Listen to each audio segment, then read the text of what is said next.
Odell from Manitowoc, Jeff Charles from Chilton, Rick Charles from Manitowoc. The referees here this evening missing the free throw is La Chapelle, so it stays. A 3-point game at 1:25 left to play. When do you foul here if you're East? That's a big question. It will be answered momentarily. Didn't have to foul. They throw it away. An unforced turnover on the paper makers, and Appleton East is going to get the basketball back. You see a lot of teams that will like to foul right away. That's why you let the possession play out, because when you're in this atmosphere, turnovers can happen quickly. How about this atmosphere here on a Tuesday night? At the end of January, you would think we're near the end of February here. It's got that playoff type of atmosphere here this evening. Left-hand layup falls. Preston Giacomo. He's got 7 points. And a 30-second timeout is called. We have a 1-point game again. Under a minute left to play. You see that on your screen. 59.4. It is Kimberly 51 and Appleton East 50. Whew. All right, so put the shoes on of both of the head coaches here. What are you saying? Well, if I'm the paper makers, you continue to run what you normally have. Now you're more of that. You still have to get points, because if you try to take up most of this clock and you do not get an opportunity or a turnover, you're going to be hurting. So I run your offense regardless of the time situation. If I'm East, I'm sure the energy, you have to wonder, adrenaline's making a lot of these players play so well, but eventually they're going to be a little tired out because they've been playing, a lot of these players have been playing majority of the second half. So the question is, does East have enough energy to get another turnover? That's a good point, man. Both these teams seem really gassed. 3 timeouts left for East, 2 for Kimberly. Heavy pressure put on, they break it. 1-point game. How much time do you let run down here if you're East? A foul. They got a foul to give. They only have 18 fouls. Got to get out there. Somebody's got to make the bump. And a timeout is called by Coach John Murphy. And it is a full timeout. So we will take a 30-second break here from one of our fine sponsors once again. 1-point game with just 38.7 seconds left. It's our Fox Communities Credit Union video stream game of the week.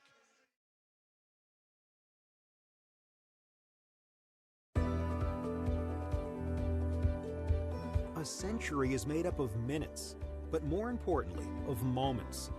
Moments of hard work, dedication, challenges, and triumphs. From Myron Construction, the past 100 years were built by the steady hands of tradespeople who laid a strong foundation, and continues to thrive because of our passionate team members. As we close this significant chapter of our history, our sights are set on what we will accomplish together in the years to come, because together we'll continue building excellence. All right, here we go, ladies and gentlemen, boys and girls. Down to it here in Kimberly, a 1-point lead, 38.7 seconds left to play. Joey D and Zach Morris with you. Exciting Fox Valley Association boys basketball here this evening. So now the Patriots, there's no reason to foul until you know how much time you need to run your offense to try to get a game-tying 3 at the free throw line goes well for the paper makers. Jasmine hands it off. Now the give and go. Ball is loose. La Chapelle comes up with it. 20 seconds left. East has 3 timeouts. Will they use one here?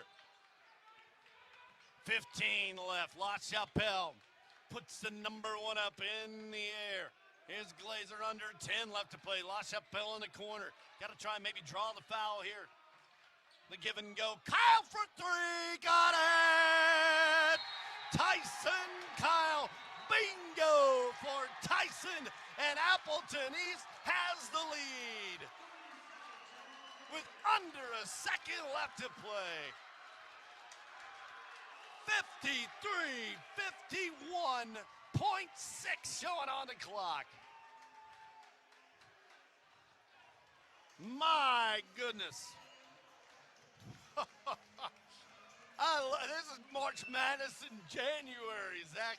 Well, the question is, It's amazing for a team that was struggling with three-pointers that whole first half, trusting players to shoot a three and being able to run this offense and being able to believe themselves coming down this much. And now at 0.6 seconds left, a three wins it, another point 2.1. So now this is a little bit more a possibility for the paper makers. A lot of opportunities we want to do. A couple dribbles, what you want to, and who do you trust in this situation to pull this one out of the fire if you're the paper makers? Last year, a 4-point win for Kimberly, a 3-point win for Appleton East. Of course, earlier this season, it was a 15-point game, but here we go. They put 2.1 on the clock.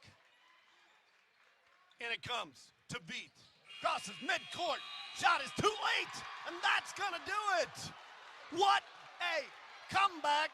Unless he was fouled. It's not over yet. Was he fouled? Was he fouled? Motion's running high. I don't think he got that shot off. They call that one on Kyle. Team foul number 9. A 3-point. Wow. I don't think he got that shot off. I wish we had an instant replay here. It appeared he got it off, but I believe there was an arm bar that probably altered the shot. Oh, my. It was a bang-bang play, but that is the fear with these situations. When you're a shooter, you also try to make contact. Nice feet. First one in. 53, 52. Second one is in. 53-53, .2 left. Timeout is called by Turner Bots. What a turn of events with under a second left to play. That's a .2 that you are seeing on your screen right now. In a tie game, 53-53. I thought he shot it after the buzzer is what I'm saying. Man, that was... I mean, you got to get, the official was right there. You got to give it to them. I was in triple coverage there for him to take that shot. It was desperation. You had to. It was the last second shot. It's a tough one to call is what I'm saying. If you're in the black and white stripes. And that's where it's important. I would trust the ref that he saw the release started before the buzzer. That's the other part. In triple coverage, if he's in the correct spot to be able to see the ball being released. So, for the game, because you can't shoot it in .2. For the basketball game. That's it. He got all 3 of them. That's how this one is going to end. There is a timeout called. Of course, go ahead and take it. You had a couple, but you can't shoot it with .2. This ball game's, and you can't, even if there was .3, which is what you need to take a shot, this is not college or the pros. You can't advance it. It's game over. Yeah, and that's a situation now where you see it where he got it. It basically just had to try to lift it when the shot, whenever this pass gets in. And it's a possibility you can get maybe a three-quarter shot, but now you're in a situation. You just had to find trust your player and just shoot instantly whenever the ball arrives. Right, but you need .3. That's the basketball rule, I thought. Right? You need .3 to take a shot. So this is over. It's going to be a Kimberly victory. But how about that? Stepping up, clutch, 3 free throws, game on the line, and Bryson Beath comes through. It's the old...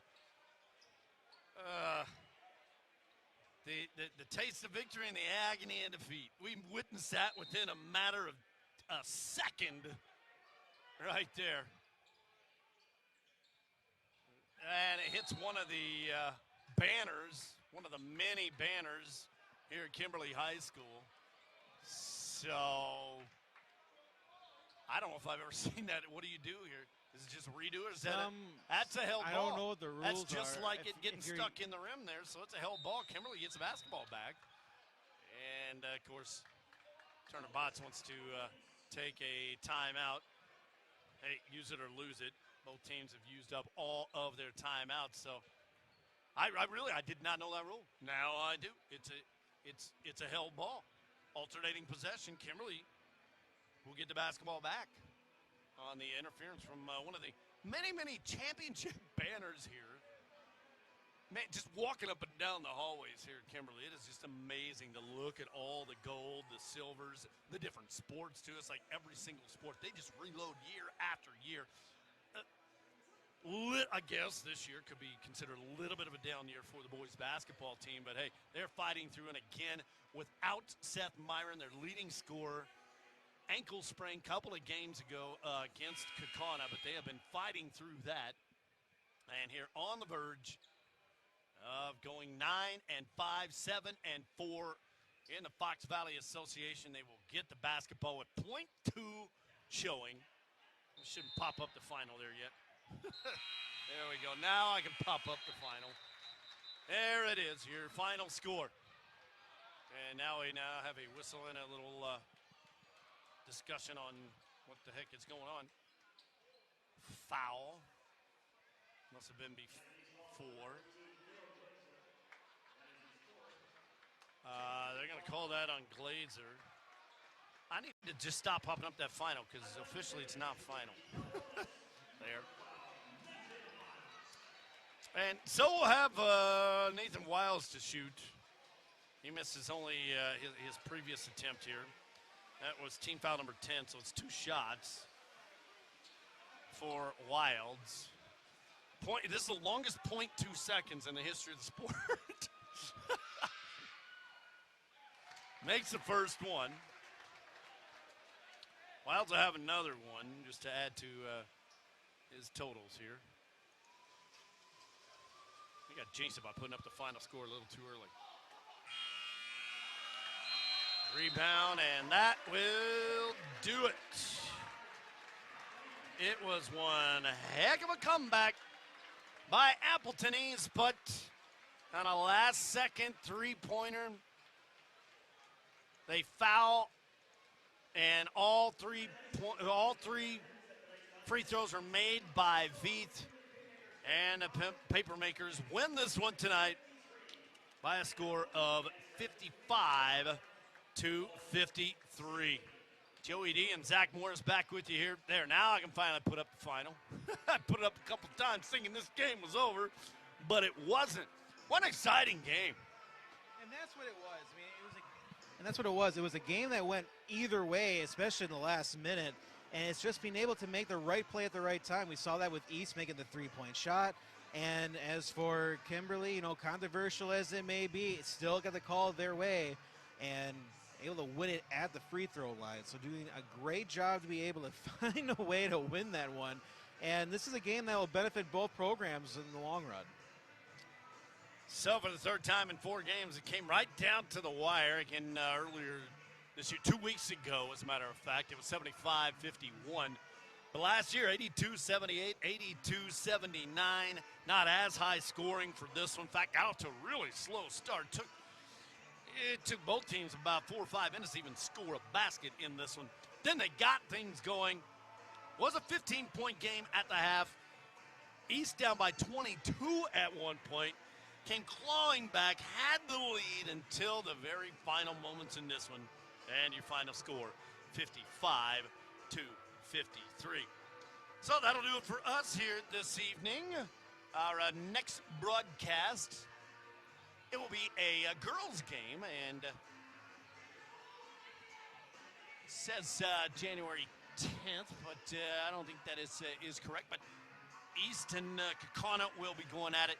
Check our website, which is thescore.wi.com.